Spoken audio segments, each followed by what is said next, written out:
ఆస్తి గొడవతో తమకెలాంటి సంబంధం లేదు. కేవలం లీజ్ అగ్రిమెంట్ దారులమే మేము. లతీఫీ ఖాన్ దాని గురించి యావత్ కరీంనగర్ వాసులకు తెలుసు. హుదా స్కూల్ను నిర్వీర్యం చేసే కుట్ర, మా కుటుంబంపై బురద జల్లే యత్నం. గత 22 సంవత్సరాలుగా వేలాది మంది పేద విద్యార్థులకు ఉచిత విద్యను అందిస్తున్నాం. ఇర్ఫానుల్లా ఖురేషీ కుటుంబ సభ్యులను పావుగా వాడుకుని తమపై తప్పుడు ఆరోపణలు. హుదా స్కూల్ కరెస్పాండెంట్ అబ్దుల్ రబ్ ముజాహిద్ లతీఫీ ఖండన. మెల్రోజ్ స్కూల్ యజమాని ఇఫత్ యాస్మిన్ ఆస్తిపాస్తులతో తమకు ఎలాంటి సంబంధం లేదని, తాము కేవలం స్కూల్ బిల్డింగ్ లీజ్ అగ్రిమెంట్ దారులమేనని హుదా స్కూల్ కరెస్పాండెంట్ అబ్దుల్ రబ్ ముజాహిద్ లతీఫీ స్పష్టం చేశారు.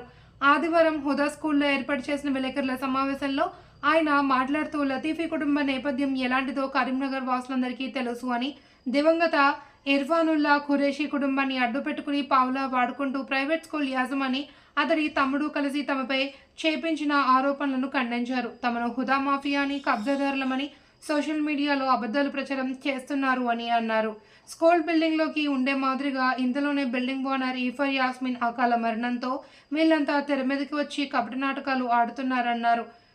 సైతం అడ్డుకోవచ్చు అని, తమపై చేసిన నిరాధారమైన వ్యాఖ్యలను వెనక్కి తీసుకోవాలి అని, లేని పక్షంలో న్యాయపరంగా నోటీసులు పంపించి పరువు నష్టం దావా వేస్తామన్నారు. కార్యక్రమంలో Huda school chairman Ahmed Abdul Azeem, vice chairman Abdul Rauf, Khalid, Latifi పాల్గొన్నారు.